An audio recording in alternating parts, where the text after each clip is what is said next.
আল্লাহর দলের সদস্যদের পরিচয় যারা আল্লাহ এবং পরকালের বিশ্বাসী, অর্থাৎ যারা আল্লাহ এবং পরকালের প্রতি ঈমান এনেছে। ঈমান একজন মুমিনের জন্য প্রাণ। ঈমান শব্দের শাব্দিক অর্থ হচ্ছে বিশ্বাস করা, আস্থা স্থাপন করা। পরিভাষায় ঈমান বলা হয় তাসদিক বিল জিনান, একরার বিল লিসান, আমল বিল আরকান। শরীয়তের যাবতীয় বিষয়কে অন্তর দিয়ে বিশ্বাস করা। একরার বিল লিসান মুখে স্বীকার করা এবং আমল করা। ঈমানের মূল বিষয়বস্তু 7টি। আমানতু বিল্লাহি ওয়া মালাইকাতিহি ওয়া কুতুবিহি ওয়া রুসুলিহি ওয়াল ইয়াউমিল আখির ওয়াল কদরি খায়রিহি ওয়া শাররিহি মিনাল্লাহি তাআলা ওয়াল বা'সি বা'দাল মাউত। এটা কি ঈমানে মুফাসসাল বলা হয়। এখানে 7টি বস্তুর কথা আছে। এই 7টি বস্তুই হচ্ছে ঈমানের বিষয়বস্তু। ঈমান কি মুখে শুধু কালেমা পড়ে নেয়ার নাম? না, ঈমান হচ্ছে ইসলামের যাবতীয় অপরিহার্য অনুষঙ্গকে মনে প্রাণে মেনে নেয়ার নাম। ঈমান হচ্ছে অটল বিশ্বাসের নাম। এখানে দোদুল্যমানতা এবং সংশয়ের কোনো স্থান নেই। ঈমানটা ছিল মুসলমানের প্রাণ, আর ঈমানটাই ছিল একসময় মুসলমানের শক্তি, বিশ্বাস, যেটা অটল বিশ্বাসকে ঈমান বলা হয়। দোদুল্যমানতা এবং সংশয়ের কোনো স্থান ঈমানের ভিতরে। হযরত আবু দারদা রাদিয়াল্লাহু তাআলা আনহু বিখ্যাত একজন সাহাবী, উনাকে এসে এক লোক বলেছিলেন আপনার ঘরে আগুন লেগে ঘর জ্বলে পড়ে ভস্ম হয়ে গিয়েছে। উনি বলেন না, হতেই পারে না। কেন? ওই দোয়ার কারণে, যেই দোয়া আমার প্রিয় হাবিব মুহাম্মদুর রাসূলুল্লাহ সাল্লাল্লাহু আলাইহি ওয়াসাল্লাম থেকে আমি শিখেছি। আমার প্রিয় হাবিব মুহাম্মদুর রাসূলুল্লাহ সাল্লাল্লাহু আলাইহি ওয়াসাল্লাম বলেছেন, ও আবু দারদা, তোমাকে আমি এমন একটি দোয়া শিক্ষা দিব, যদি আমার কোনো উম্মত সকালে এবং বিকালে অন্তরে আস্থার বিশ্বাস রেখে এই দোয়াটি একবার করে পড়তে পারে, আল্লাহ রব্বুল আলামিন তাকে যাবতীয় বিপদ থেকে হেফাজত করবেন। ও সংবাদদাতা, আমি আস্থার বিশ্বাস রেখে আজকে এই দোয়াটি পড়েছি। দুনিয়ার সব কিছু মিথ্যা হতে পারে, আমার নবীর কথা কখনো মিথ্যা হতে পারে না। আমার ঘর জ্বলতেই পারে না। ইমাম নববী রাহিমাহুল্লাহ আল আসকার লিন নববী এই কিতাবে ঘটনাটি লিখেছেন। ঈমান কাকে বলে? অটল বিশ্বাসের নাম ঈমান। আর বিশ্বাসটাই ছিল একসময় মুসলমানের শক্তি। ঠিকই তো দেখা গিয়েছে বাড়ির সকল ঘর জ্বলে পড়ে ভস্ম হয়ে গিয়েছে, কিন্তু উনার ঘর নিরাপদ দাঁড়িয়ে আছে। একটি ফিলার, একটি টিন আগুনে স্পর্শ করতে পারে নাই। আল্লাহ রব্বুল আলামিন হযরত মূসা আলাইহিস সালাতু ওয়াস সালামকে বলেছেন, বনি ইসরাইলকে নিয়ে তুমি মিশর ত্যাগ করো। হযরত মূসা আলাইহিস সালাতু ওয়াস সালাম 6,03,000 বনি ইসরাইলকে নিয়ে মিশর ছেড়ে ভূমধ্য সাগরের দিকে রওনা দিলেন। মুফতি শফি রাহিমাহুল্লাহ মারিফুল কোরআনে লিখেছেন 6,03,000 বনি ইসরাইল, সামনে ভূমধ্য সাগর। আর ওইদিকে ফেরাউন খবর পেয়ে 70,000 কৃষ্ণবর্ণের ঘোড়া আর 7 লক্ষ ঘোড়সাওয়ার।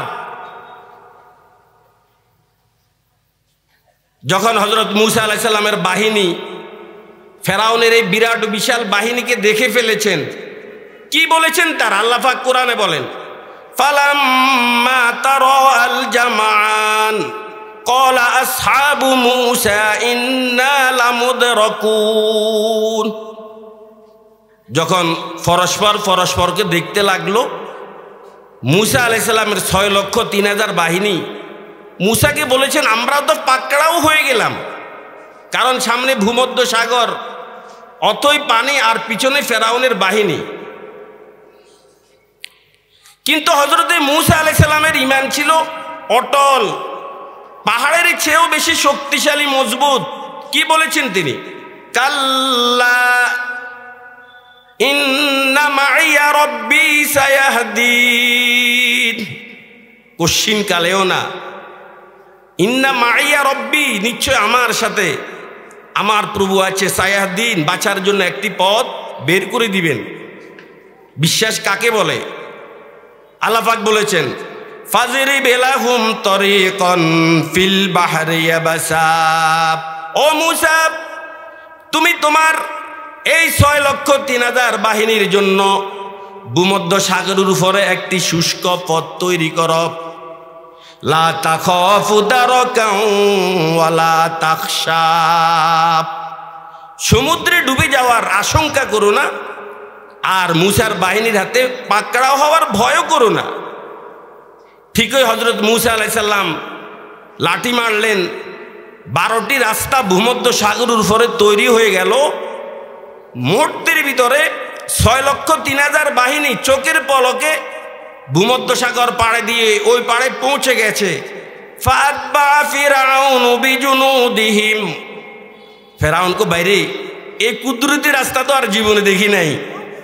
আল্লাহ পাক আমাদের জন্যই ব্যবস্থা করেছেন। ওরা পশ্চাৎ দাবন করেছে। আল্লাহ পাক বলেছেন ফাগশিয়াহুম মিনাল ইয়াম্মি মা গশিয়াহুম, সমুদ্রের মাঝে যখন এসে পৌঁছেছে আল্লাহ পাক ওদের সকলকে সমুদ্রে নিমজ্জিত করে দিলেন। ঈমান কাকে বলে? মূসার জায়গায় যদি আমরা হতাম, বলতাম সামনে ভূমধ্য সাগর, হায় আজকে তো বাঁচার কোনো উপায় নেই। অটল বিশ্বাসের নাম ছিল ঈমান। জনাবে মুহাম্মদুর রাসূলুল্লাহ সাল্লাল্লাহু আলাইহি ওয়াসাল্লাম হযরতে আবু বকর সিদ্দিক রাদিয়াল্লাহু তাআলা আনহুকে নিয়ে সৌর পর্বতের গুহায় 3 দিন 3 রাত্র ছিল। আপনারা সকলেই জানেন কাফেররা 100 উটের লোভে ওনাকে খোঁজার জন্য একবারে গর্তের দ্বার প্রান্তে এসে পৌঁছে গেছে। পায়ের দিকে তাকাইলেই দেখে ফেলবে যে এই গর্তের ভিতরে হযরত আবু বকর আর মুহাম্মদুর রাসূলুল্লাহ সাল্লাল্লাহু আলাইহি ওয়াসাল্লাম। নিচের দিকে দেখলেই তাকাইলেই দেখে যাবে। নবী ছিলেন ক্লান্ত। নবীজি হযরত আবু বকরের উরুর উপরে মাথা রেখে আরাম করছিলেন। আবু বকর বললেন, হুজুর ধরা তো খেয়ে গেলাম, তাকাইলে তো আমরা ধরা পড়ে যাব। মুহাম্মদের ঈমান কেমন আবু বকর তো জানেন না। ইল্লা তাসুরুহ ফাকাদ নাসরাহুল্লাহ ইয আখরাজাহুল্লাযীনা কাফারু সানিয়া ইসনাইন ইয হুমা ফিল গার ইয ইয়াকুলু লিসাহিবিহি লা তাহজান ইন্নাল্লাহা মা'ানা। আল্লাহু আকবার। কেমন অটল ঈমানের অধিকারী মুহাম্মদুর রাসূলুল্লাহ সাল্লাল্লাহু আলাইহি ওয়াসাল্লাম। আবু বকর, তুমি ভেবেছো আমরা এই গর্তে 2 জন? লা তাহজান ইন্নাল্লাহা মা'ানা। ও আবু বকর, ভয় করো না, এখানে আমরা 2 জন নই, আমাদের সঙ্গে স্বয়ং আল্লাহ রব্বুল আলামিনও আছে। তাকিয়েছে, মাকড়সা জাল বেঁধে ফেলেছে। আরে মোহাম্মদ ঢুকলে মাকড়সার জাল আসে কোত্থেকে? ঈমান অটল বিশ্বাসের নাম। বিশ্বাসটাই ছিল মুসলমানের এক সময় শক্তি। আজকে না হয় মুসলমান হিসাবে আমাদের গৌরবের অনেক কিছু আছে। বর্তমানে রাষ্ট্রের সংখ্যা হিসেবে মুসলমান 2 নম্বরে, জনসংখ্যা হিসেবে মুসলমান 2 নম্বরে। সারা পৃথিবীতে 228টি কান্ট্রি রয়েছে। প্রচলিত ধর্মের সংখ্যা 4300 বর্তমানে সারা ওয়ার্ল্ডে। খ্রিস্টান সংখ্যাগরিষ্ঠ দেশের সংখ্যা 126, জনগণ 250 কোটি। মুসলমান সংখ্যাগরিষ্ঠ দেশের সংখ্যা 57, জনগণ 200 কোটি। বৌদ্ধ সংখ্যাগরিষ্ঠ দেশের সংখ্যা 10, জনগণ 50 থেকে 60 কোটি। আর হিন্দু সংখ্যাগরিষ্ঠ দেশের সংখ্যা 3, জনগণ 130 কোটি। হানজু বা হান সম্প্রদায়ের সংখ্যা 40 কোটি। হান এরা বসবাস করে চীনে। অনুসারী বিবেচনায় পৃথিবীর ষষ্ঠ ধর্মীয় সম্প্রদায়ের নাম কি যেন বলা হয়? অনুসারী বিবেচনায় পৃথিবীর ষষ্ঠ ধর্মীয় সম্প্রদায়ের নাম, হিন্দুদের একটা সম্প্রদায় আছে, এদের সংখ্যা শিখ, এদের সংখ্যা আনুমানিক প্রায় 300 কোটি। আর 3 কোটি লোক সারা পৃথিবীতে এদের ধর্মের অনুসরণ করে। অনুসারী বিবেচনায় পৃথিবীর সপ্তম বৃহৎ ধর্ম ইহুদি ধর্ম। সারা পৃথিবীতে 1 থেকে 150 কোটি ইহুদি। ইসরায়েলে থাকি 54 লক্ষ, আমেরিকায় 68 লক্ষ, কানাডায় 3 লক্ষ, ইংল্যান্ড 2 লক্ষ। ফেয়ার হাজরিন, সার্বিক বিবেচনায় পৃথিবীর ক্ষমতাধর রাষ্ট্র হচ্ছে আমেরিকা।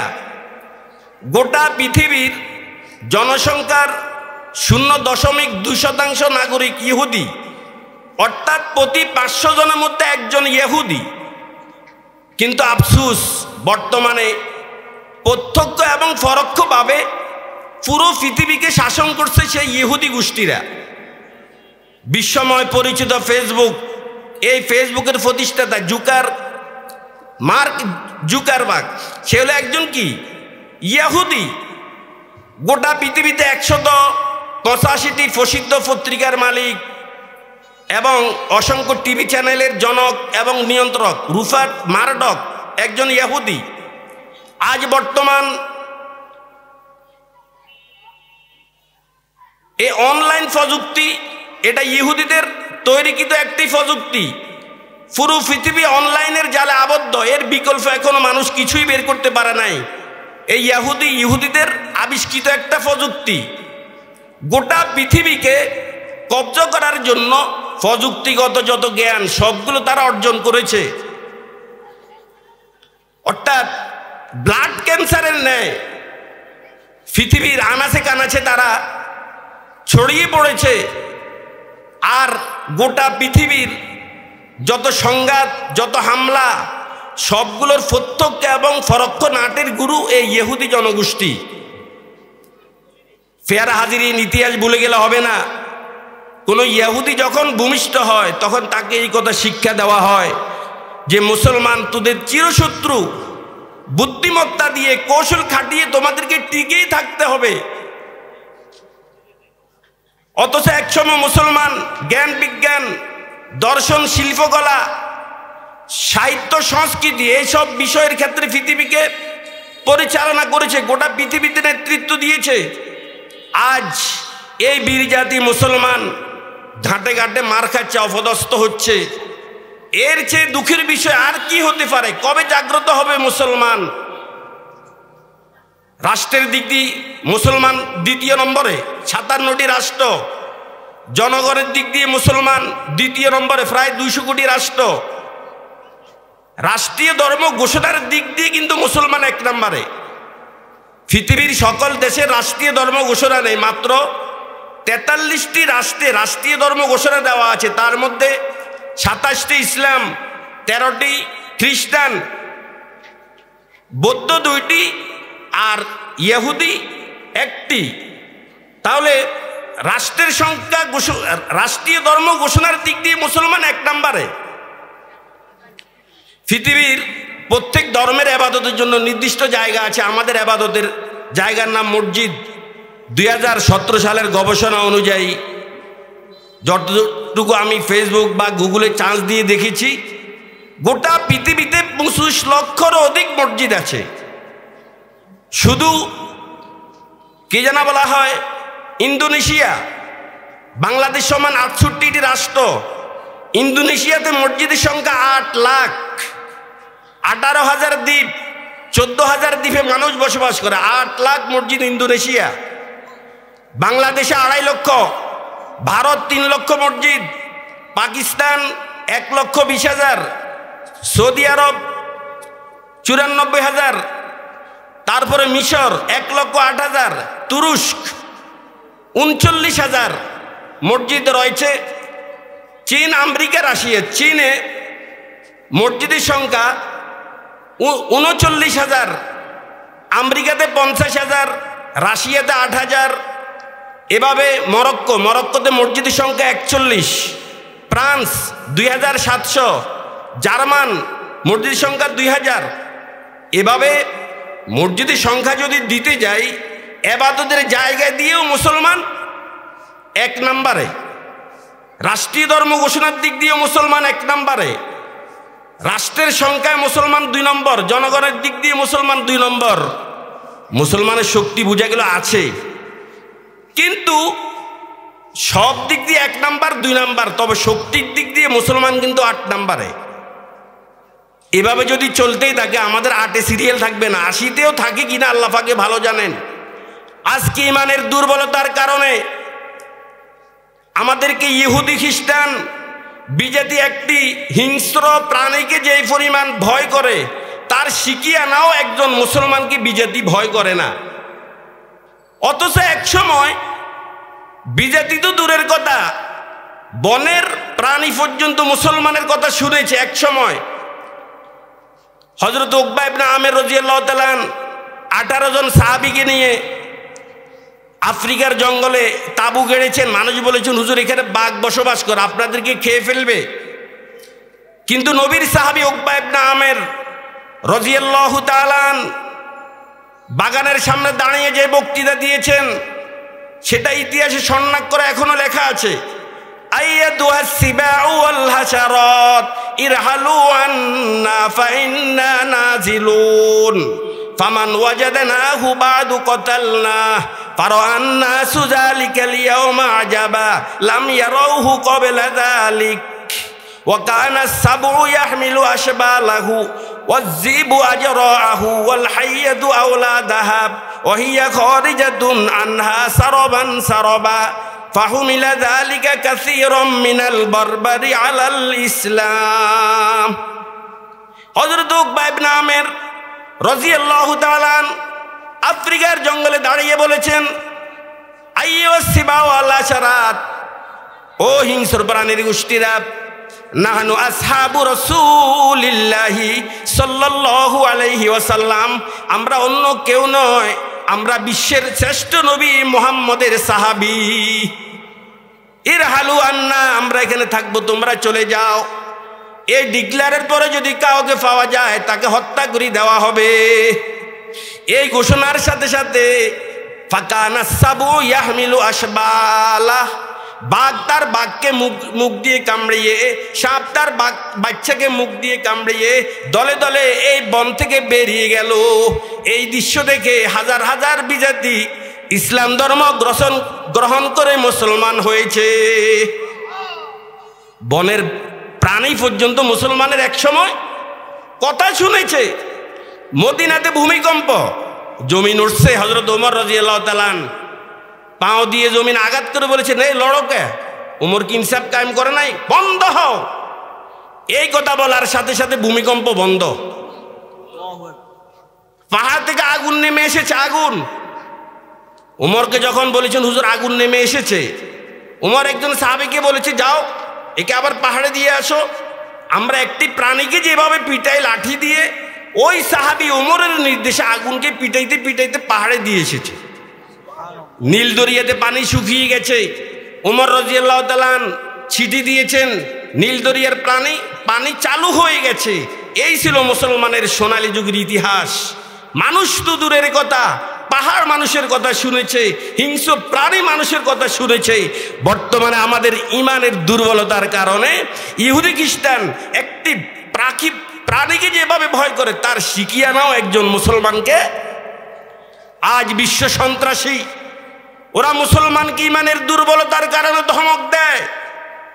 আজ ফিলিস্তিন জ্বলন্ত সাক্ষী ইহুদি সন্ত্রাসী, ইরাক জ্বলন্ত সাক্ষী খ্রিস্টান সন্ত্রাসী, মায়ানমার জ্বলন্ত সাক্ষী বৌদ্ধ সম্প্রদায় সন্ত্রাসী, ঐতিহাসিক বাবরি মসজিদ জ্বলন্ত সাক্ষী হিন্দু সম্প্রদায় সন্ত্রাসী। আমাদের সেই 450 বছরের পুরাতন বাবরি মসজিদকে 1996 সালের 6 ডিসেম্বর 2 লক্ষ হিন্দু গুন্ডা রাতের অন্ধকারে মসজিদটাকে ভেঙে মাটির সাথে মিশিয়ে দিয়েছে। এই ঘটনা প্রমাণ করে হিন্দু শান্তিপ্রিয় নয়, এরা ইন্টারন্যাশনাল সন্ত্রাসী। ফেরা হাজিরিন, গত কয়েকদিন আগে ভারতের এক নেতা বলেছিল বাবরি মসজিদ ভেঙেছি, এবারে ভাঙবো দিল্লির জামে মসজিদ। ও বিশ্বের 200 কোটি মুসলমান, আমি বলতে চাই আজ মজলুম মানবতার গগন বিদারী আর্তনাদ মাদ্রাসা মসজিদের বোবা কান্না যুব সমাজকে মোহমোহ আহ্বান জানাচ্ছে, আর একবার খালেদ বিন ওলীদ, তারেক বিন জিয়াদ, মোহাম্মদ বিন কাসেমের ভূমিকায় অবতীর্ণ হয়ে তোমার বুকের তাজা রক্ত দিয়ে ফিলিস্তিন সহ সারা বিশ্বের মজলুম মুসলমানকে রক্ষা করো। ও বিশ্বের 200 কোটি মুসলমান, আর একবার ইমানের বলে বলিয়ান হয়ে গর্জে উঠো, মাঠে অবতীর্ণ হও। ইহুদি খ্রিস্টান নাস্তিক মুরতাদ বেঈমানের গোষ্ঠীরা ফালাবার জায়গা খুঁজে পাবে না। बातिल से दबने वाले आए आसमां नहीं हम, 100 बार कर चुका तू इम्तिहा हमारा। तौहीद की अमानत सीनों में है हमारा, आशा नहीं मिटाना नामो निशा हमारा। चीन अरब हमारा, फिलिस्तीन है हमारा, मुस्लिम है हम, वतन है सारा जहां हमारा।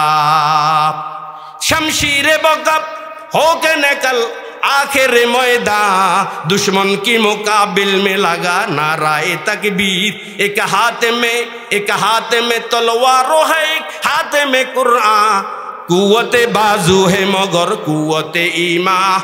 आए मर्दे मुसलमान तुम्हें तौहीद की कसम है, दुश्मन की मुकाबिल में लगा नाराए तकबीर।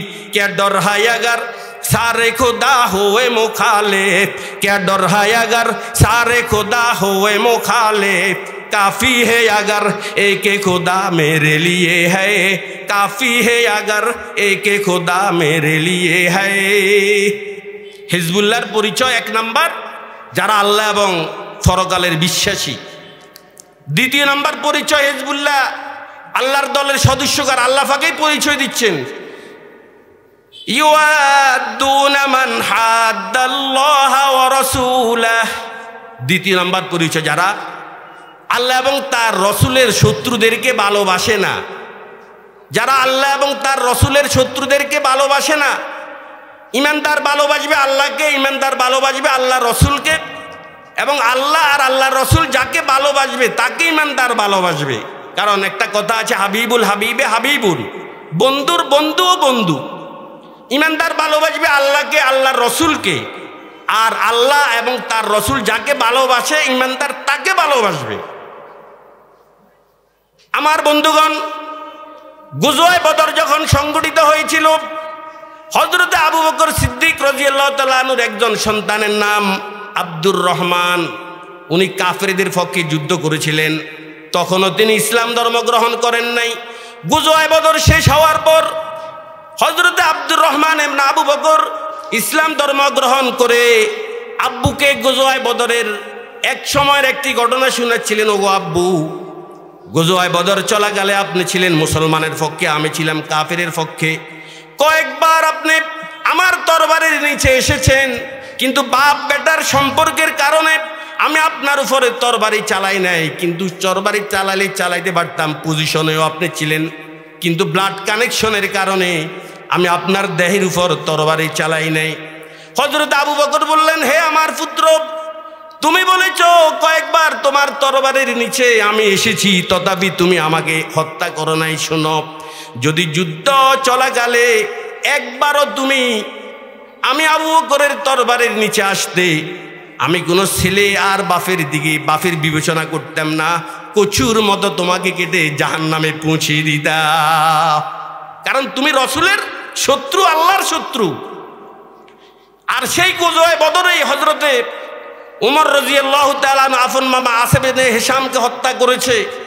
হযরতে মাসআব ইবনে উমাইর আফন ভাই ওবায়দ ইবনে উমাইরকে হত্যা করেছে। হযরত হামজা এবং আলী রাদিয়াল্লাহু তাআলা শিয় গোত্রীয় উতবার সাইবাকে হত্যা করেছে।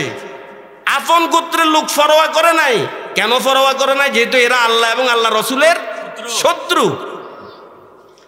ফেরা হাজিরিন, কাকে ভালোবাসবেন, বন্ধুত্ব কার সঙ্গে স্থাপন করবেন? আল্লাহ পাক কোরআনে বলেছেন, ইয়া আইয়ুহাল্লাযীনা আমানু লা তাত্তাখিযু বিতানাতাম মিন দুনিকুম, হে আমার ঈমানদারগণ, তোমরা তোমাদেরকে ছাড়া অন্য কাহারো সঙ্গে বন্ধুত্ব করো না। এই বন্ধুত্বের কারণে, খারাপ সঙ্গের কারণে হাজার হাজার মানুষ কিয়ামতের ময়দানে জাহান্নামে যাবে। এই বন্ধুত্বের কারণে। শুধু একটা মাত্র আয়াত ঘটনায় বলছি, কোরআনের প্রসিদ্ধতম একটি ঘটনা, ওয়ায়াউমা ইয়াজ্জুজ যালিমু আলা ইয়াদাইহি ইয়াকুলু ইয়া লাইতানি ইত্তাখাযতু মা'আর রাসূলি সাবিলা ইয়া ওয়াইলাতা লাইতানি লাম আত্তাখিয ফুলানান খলিলা। সেদিন জালেম হস্তদয় কর্তন করবে আর বলবে, আহ, যদি নবী এবং রসুলকে বন্ধু বানাতাম, অমুককে যদি বন্ধু না বানাইতাম। এই আয়াত একটি ঘটনাকে কেন্দ্র করে অবতীর্ণ হয়েছে। মক্কার মুশরিকদের অন্যতম সর্দার উকবা ইবনে আবি মুঈত, তার নিয়ম ছিল যখন সফর থেকে বাড়িতে আসতো, মক্কার গণ্যমান্য ব্যক্তিদেরকে দাওয়াত করত। তার নিয়ম অনুযায়ী একবার সফর থেকে এসে মক্কার গণ্যমান্য ব্যক্তিদেরকে দাওয়াত করেছেন, সাথে সাথে মুহাম্মদুর রাসূলুল্লাহ সাল্লাল্লাহু আলাইহি ওয়াসাল্লামকেও দাওয়াত করেছেন। অথচ সে একজন মুশরিক, দাওয়াত করেছেন নবীকে। নবীজি দাওয়াতে বসে বায়না ধরলেন যে দেখি তাকে মুসলমান বানানো যায় কিনা। আমাদের নবীজি এমনই ছিলেন, হারিসুন আলাইকুম বিল মুমিনিনা রাউফুর রহিম। কিভাবে মানুষকে ঈমানদার বানানো যায়। মদিনার এক ইহুদি বালক নবীর সেবা করত। নবীজির অসুস্থ হয়েছে, নবীজি খবর পেয়ে তার বাড়িতে গিয়ে তাকে বলেছেন, আসলিম, বাবা মুসলমান হও। ইহুদি বালক, সেই মজলিসে ইহুদি বালকের পিতাও ছিল। নবী যখন এই কথাটি বলেছেন, আসলিম, তুমি মুসলমান হয়ে যাও, চেহারার দিকে তাকিয়ে মতামত চাচ্ছে যে আব্বা আবার কি বলে। তা আব্বাও বলেছেন, বাবা মুসলমান হয়ে যাও, নবী যেহেতু বলেছেন। সাথে সাথে কালিমা পড়ে মুসলমান হয়েছে। নবীজি ওর ঘর থেকে বের হয়ে আল্লাহ পাকের শুকরিয়া আদায় করে বলেছেন, আলহামদুলিল্লাহিল্লাযী আনকাযাহু মিনান নার। সমস্ত প্রশংসা ওই আল্লাহর জন্য, যিনি আমার উচিলে একজনকে জাহান্নাম থেকে মুক্তি দিয়েছেন। তো উকবার বাড়িতে গিয়ে নবীজি বলেছেন, তোমার খানা খাবো না যতক্ষণ পর্যন্ত তুমি মুসলমান না হবে, কালিমা না পড়বে। উকবা পড়লো বিপদে, হায়রে, মক্কার গণ্যমান্য সম্মানিত লোক আমার বাড়িতে এসেছে, যদি শুধুমাত্র আমি ইসলাম ধর্ম গ্রহণ করি নাই, এই সুবাদে আমার বাড়ি থেকে চলে যায়, আর মক্কাতে যদি এই কথাটি ভাইরাল হয় তো আমি ইজ্জত রাখতে পারবো না। ঠিক আছে, পড়েই ফেলেছে, লা ইলাহা ইল্লাল্লাহু মুহাম্মাদুর রাসূলুল্লাহ। মুসলমান হয়ে গেল। নসিব তার কত ভালো। কিন্তু তার একজন বন্ধু ছিল উবাই ইবনে খলফ, বহুত বড় মুনাফিক। সে কোথাও ছিল, মক্কাতে এসে খবর পেয়েছে আমার বন্ধু উকবা তো কাবু হয়ে গেছে মুহাম্মদের হাতে, সে তো মুসলমান হয়ে গেছে। কাল বিলম্ব না করে উকবার কাছে এসে বলেছে, বেটা, পায়ের রক্ত মাথায় উঠেছে, আমি শুনেছি তুই নাকি মুসলমান হয়ে গিয়েছিস না। যতক্ষণ পর্যন্ত মুহাম্মদের ধর্ম তাকে ফিরিয়ে না দিবি, যতক্ষণ পর্যন্ত মুহাম্মদের চেহারায় থুতু নিক্ষেপ না করবি, ততক্ষণ পর্যন্ত তোর সাথে আমার আর কোনো সম্পর্ক নেই। হায়, বন্ধুর কথায় বিপদে পড়লো। এদিকে বন্ধুত্ব ঠিক রাখবে না ওদিকে ঈমান ঠিক রাখবে। যাই হোক, কুফল করব তেহি দোস্তানে কিসে মতরা চেসুদাজ রাহ বরি কামেল, তেহি দোস্তানে কিসে মতরা চেসুদাজ রাহ বরি কামেল, কে খিজ আজ আবে হায়াতিশ নামি আরদ সেকান্দররা। হাসান যে বসরা, বেলাল যে হাবশ, সুহাইব যে রুম, যে খাকে মক্কা আবু জাহাল ইঁচে বুল আজাবিস। কত দূর থেকে এসে মানুষ মুসলমান হয়েছে, কিন্তু আবু জাহাল মক্কাতে থেকেও কি মুসলমান হতে পেরেছে? যে জন্মগতভাবে পোড়া কোফাইল্লা, ওকে আর রাহনুমাই করবে কে? আর মুহাম্মদের মতো হাদি পেয়েও উকবা তার ইসলামকে ধরে রাখতে পারে নাই। বন্ধুর কথায় সায় দিয়ে এই নিম্নমানের কাজে সে উদ্যত হয়ে নবীজির চেহারায় থুতু নিক্ষেপ করেছে এবং ইসলাম ফিরিয়েও দিয়েছে। আর এই দুইজন গুজওয়ায়ে বদরে জাহান্নাম রসিদ হো গায়া, মুসলমান রাতে নিহত হয়ে জাহান্নামের যাত্রী হয়ে গিয়েছিল। বলতে চেয়েছিলাম উকবা তো মুসলমান হয়ে গেছে, তার কুফাল ভালো ছিল, কিন্তু বন্ধুর প্ররোচনায় পড়ে ইসলাম রাখতে পেরেছে না ইসলাম বিলীন করে দিয়েছে? কথা বলেন। এই জন্যই তো কবি বলেছেন সোহবতে সলেহ তোরা সহলে কুনাত, সোহবতে সলেহ তোরা সহলে কুনাত, না রে খান্দা বাগেরা খান্দা কুনাত, সোহবতে মর্দা তোরা মর্দা কুনাত, চুপরি গালিব শাওয়াদ বর আদমি, গম শাওয়াদ আজ ওয়াসফে মর্দে আদমি, ইয়ারে বদবত্তর বুয়াদ আজ মারে বদ, হক্কে জাতে ফাকে আল্লাহুস সামাদ, ইয়ারে বদ আরত্তুরা সুয়ে জাহিদ, ইয়ারে নেকু গির তায়া বিনাঈম।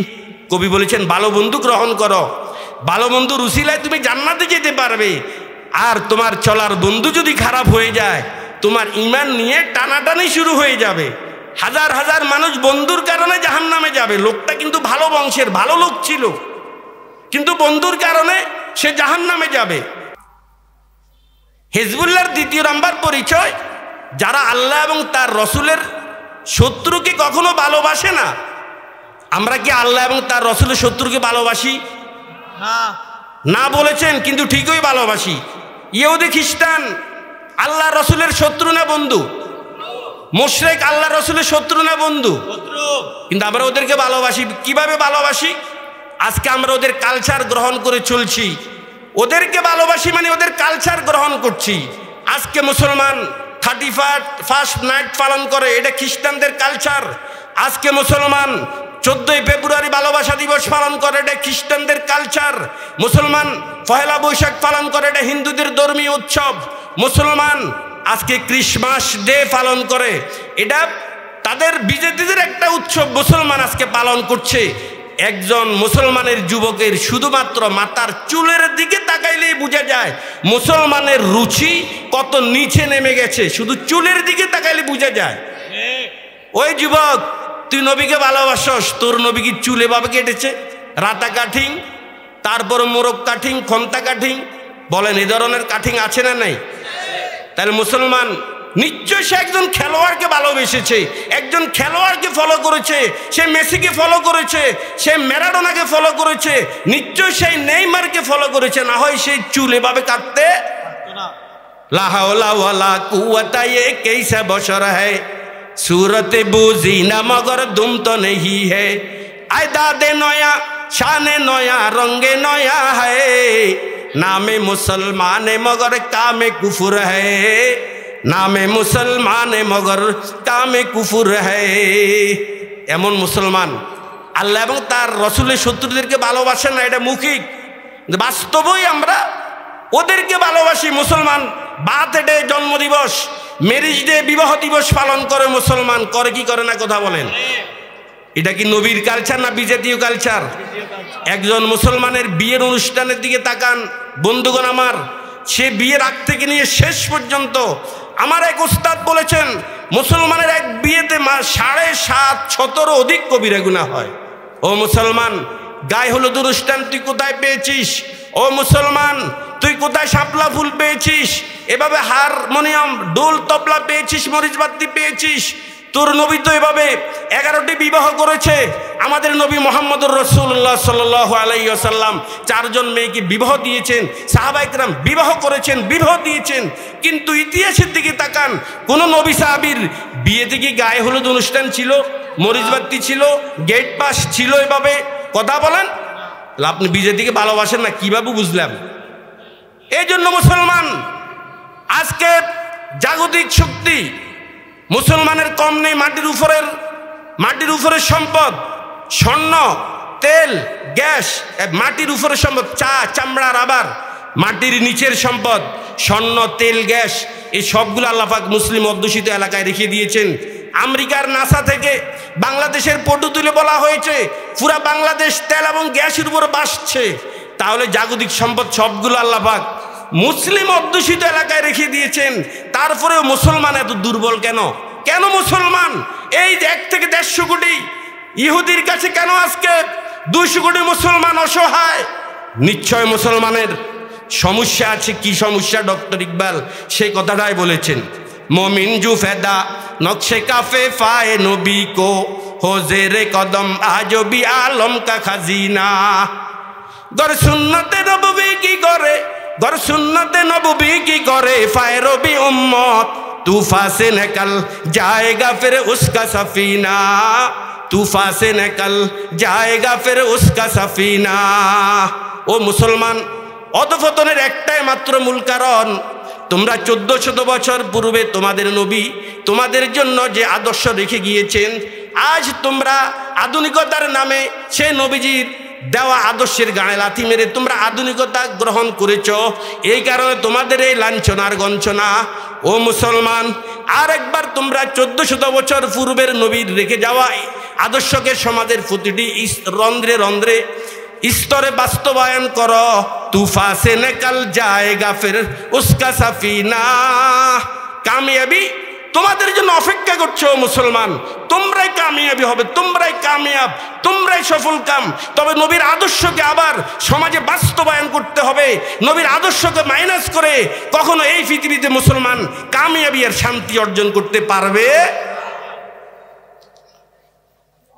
আল্লাহ পাক নিজে তার সদস্যদের 1 নাম্বার পরিচয় দিয়েছেন যারা আল্লাহ এবং পরকালের বিশ্বাসী। 2 নাম্বার যারা আল্লাহ এবং তার রাসূলের শত্রুকে ভালোবাসে না। 3 নাম্বার উলাইকা কাতাবা ফি কুলুবিহিমুল ঈমান। হিজবুল্লাহ তথা আল্লাহর দলের সদস্যদের 3 নাম্বার পরিচয় আল্লাহ পাক দিয়েছেন যাদের অন্তর ঈমান অটুট হয়ে আছে, যাদের অন্তর ঈমান মজবুত হয়ে আছে, সীসা ডালা প্রাচীরের ন্যায় ওরা মজবুত অটল ঈমানের মালিক। পাথরের উপরে খোদাই করে যেমনি ভাবে কিছু লেখলে বৃষ্টির পানিতেও মুছলে আর বৃষ্টির পানিতেও মুছে না, আবার ধুইলেও এটাকে ধোয়া যায় না, মুছলেও মোছা যায় না। যাদের অন্তর ঈমান এভাবে পাথরে খোদাই করা কোনো কিছু লেখার মতো অটুট হয়ে আছে, এরা হলো হিজবুল্লাহ তথা আল্লাহর দলের সদস্যদের 3 নাম্বার পরিচয়ের ভিতরে তারা পড়ে। ফেরা হাজরিন, আপনারা হযরতে বেলাল হাবশী রাদিয়াল্লাহু তাআলা আনহুর ইতিহাস যদি পড়েন বুঝতে পারবেন ঈমান কত মজবুত ছিল। বেলাল হাবশী রাদিয়াল্লাহু তাআলা আনহুকে প্রচণ্ড মরুভূমি, উত্তপ্ত বালুকা রাশি, যেখানে খালি পায়ে হাঁটতে গেলে পায়ে ঠোসা ফুটে, আর সেখানে নবীর সাহাবী বেলাল হাবশীকে ওই উত্তপ্ত বালিকা রাশির উপরে গরম কয়লা বিছিয়ে বেলালকে চিৎ করে শোয়াইয়ে উপরে পাথর চাপা। তাও কি শেষ? গলায় রশি বেঁধে বাবুল কাটায় টেনেছে কাফেরেরা, শুধুমাত্র ঈমান বর্জন করার জন্য যে ঈমান ছাড়ো। আমি আর আপনি যদি হতাম প্রথম অবস্থাতেই ছেড়ে দিতাম, কিন্তু হযরতে বেলাল রাদিয়াল্লাহু তাআলা আনহু কি বলেছেন? আহাদ আহাদ क्या डर है अगर सारे खुदा होए मुखालिफ, काफी है अगर एक खुदा मेरे लिए है। डरते नहीं दुनिया में मुसलमानों के शीशे, मिल जाती है जब दौलत ईमान नबी से, मिल जाती है जब दौलत ईमान नबी से। আহাদ হযরত ইব্রাহিম আলাইহিস সালামের ঈমান কত মজবুত ছিল, উনাকে আগুনে ফেলে দিয়েছেন। জিবরাইল অস্থির, একবার আল্লাহর কাছে যায়, আল্লাহ আপনার খলিলের সঙ্গে আচরণ, আপনি নীরবতার ভূমিকা পালন করছেন, আমাকে বলুন আমি অগ্নিকুণ্ডলী নমরুদের মাথায় ঢেলে দেই। আল্লাহ পাক বললেন তুমি আমার কাছে কেন, কিসের পারমিশন চাও? যাকে অগ্নিকুণ্ডলী নিক্ষেপ করা হচ্ছে ওর কাছে গিয়ে দেখো ও কি বলে। ইব্রাহিমের কাছে এসেছে জিবরাইল, ও আল্লাহর খলিল ইব্রাহিম, তোমার কি সহযোগিতার প্রয়োজন? এই মুহূর্তে তুমি যা বলবে, যেটা বলবে সেটা করব। যদি বলো অগ্নিকুণ্ডলী নমরুদের মাথায় ঢেলে দিব তাও পারবো। কিন্তু ইব্রাহিম কি বলেন? তুমি তো গায়রুল্লাহ, তোমার কাছে কেন আমি সহযোগিতা চাইবো? যে আল্লাহর কারণে আমি আগুনে জ্বলছি সে আল্লাহ কি দেখছে না?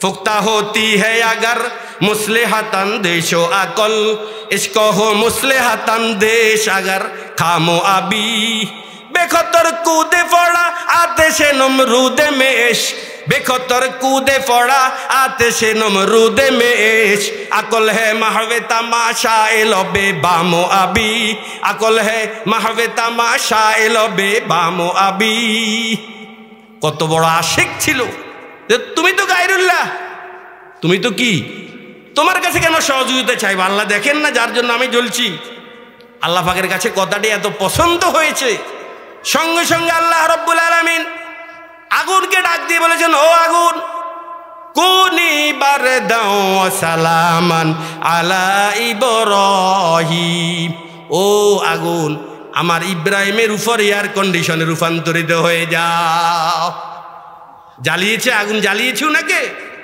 ঈমান ছিল কত বড় মজবুত এভাবে নবী সাহাবা একরামকে অনেক পরীক্ষার সম্মুখীন হতে হয়েছে একজনেও কিন্তু ঈমানকে বিসর্জন দেয় নাই আমাদের ইসলামের ইতিহাস পৃথিবীর শুরু লগ্ন থেকে ইতিহাস যদি আপনারা যাচাই করেন বুঝতে পারবেন এই দিন ও ইসলামের জন্য যারা নিজকে সঁপে দিয়েছেন ওরা ঘাটে ঘাটে নির্যাতন অনেক নির্যাতনের স্টিম রোলার তারা সহ্য করেছে অনেক নির্যাতনের সম্মুখীন হয়েছে কবি তার ভাষায় বলেছেন এক কবি তার ভাষায় বলেন গা গলিলে খেসেরা দর না রে গুলজারা কুনি গা গলিলে খেসেরা দর না রে গুলজারা কুনি গাহে ইসমাইল রা আজাদে আজিজ গাহে ইসমাইল রা আজাদে আজ কুরবা কুনি গাহে ইউনুস রা দেহি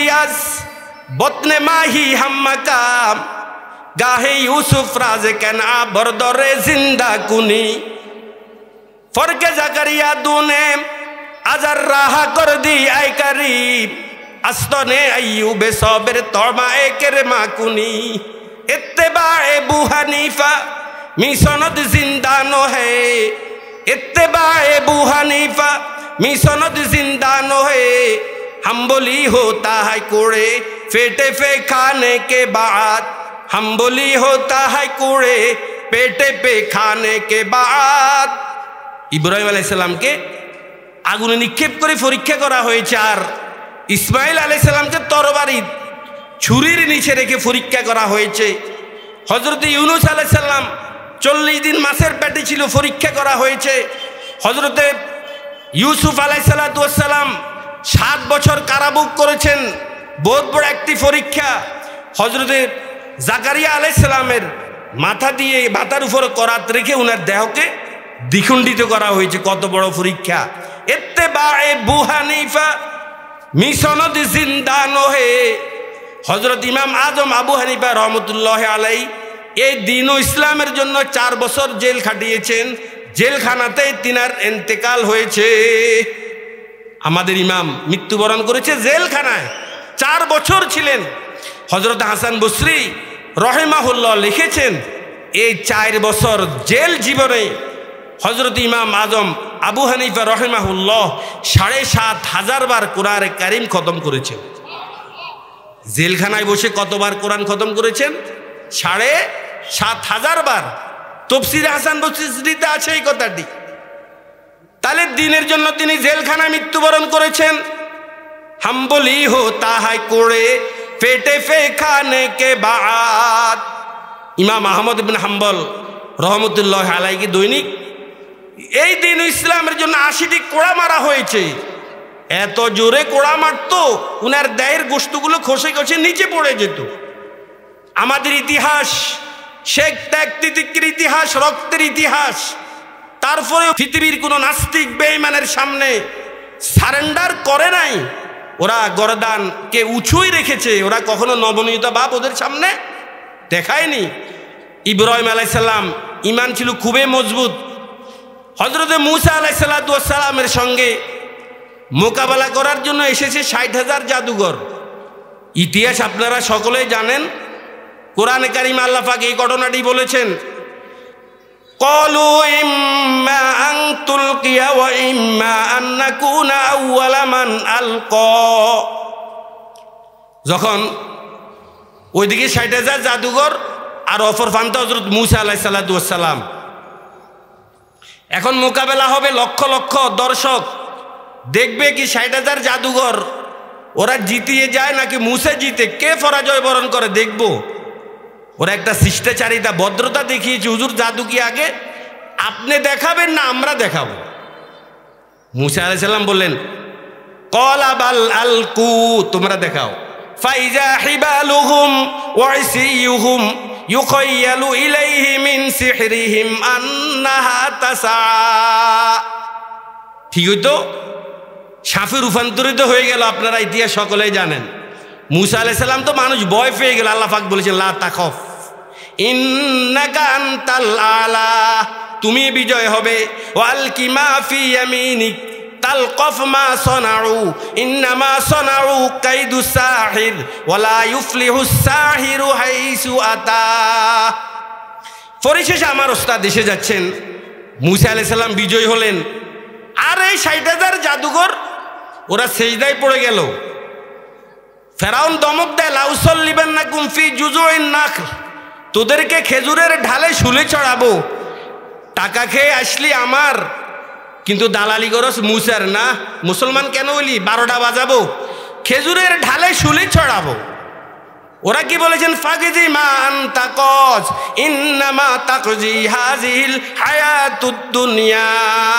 ও ফেরাউন, তোমার ক্ষমতার দাফট শুধু এই দুনিয়া, যা ইচ্ছে তা দেখাইতে পারো। কিন্তু ভাই এই 60,000 জাদুঘর সেজদায় পড়ে গেল। কলা ইকরিমা লাম্মা সাজাদু আরাহুমুল্লাহু ফি সুজুদিহিম মানাজিলাহুম ফিল জান্নাহ। এই 60,000 জাদুঘর যখন সেজদায় পড়েছেন, আবু জাহালের পুত্র হযরত ইকরিমা রাদিয়াল্লাহু তাআলা আনহু বলেছেন এই 60,000 জাদুঘরকে আল্লাহ রাব্বুল আলামিন সেজদার মধ্যে এই দেখিয়ে দিয়েছেন ওরা জান্নাতের কে কোন কামরায় থাকবে। বাস ফাকজিমান তাকজ, ঈমান কত মজবুত ছিল। ফের হাজিরিন, আমি যে আয়াত আপনাদের সম্মুখে তেলাওয়াত করেছি, লা তাজিদু কওমান ইউমিনুনা বিল্লাহি ওয়াল ইয়াউমিল আখির ইউআদ্দুনা মান হাদ্দাল্লাহা ওয়া রাসূলাহু ওয়ালাউ কানা আবাআহুম আও আবনাআহুম আও ইখওয়ানাহুম আও আশীরাতাহুম উলাইকা কাতাবা ফি কুলুবিহিমুল ঈমান ওয়া আইয়াদাহুম বিরূহিম মিন ويدخلهم جنات تجري من تحتها الأنهار خالدين فيها رضي الله عنهم ورضوا عنه أولئك حزب الله ألا إن حزب الله هم المفلحون।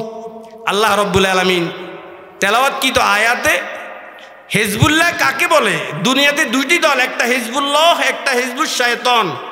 একটা আল্লাহর দল, একটা শয়তানের দল। আল্লাহর দল ওরা যাবে, আল্লাহর দলের যারা দলভুক্ত ওরা যাবে জান্নাতে, আর শয়তানের দলভুক্ত যারা ওরা যাবে জাহান্নামে। এখন আল্লাহর দলের সদস্য কারা? আল্লাহ পাক নিজেই তার পরিচয় তুলে ধরেছেন তিনটি। হিজবুল্লাহর পরিচয় তিনটি, আল্লাহর দলের সদস্যদের পরিচয় কয়টি? আল্লাহ পাকই দিয়েছেন। 1 নাম্বার যারা আল্লাহ এবং পরকালের বিশ্বাসী। 2 নাম্বার যারা আল্লাহ এবং তার রসুলের শত্রুদেরকে ভালোবাসে না। 3 নাম্বার যাদের অন্তরে ঈমান অটুট হয়ে আছে, মজবুত হয়ে আছে। এই 3টি গুণ যদি থাকে আমরা আল্লাহর দলের সদস্য হয়ে জান্নাতে যেতে পারবো। আর যদি এই 3টি গুণে আমরা গুণান্বিত না হতে পারি তাহলে আমরা শয়তানের দলের সদস্য হয়ে আমরা জাহান্নামে চলে যাব।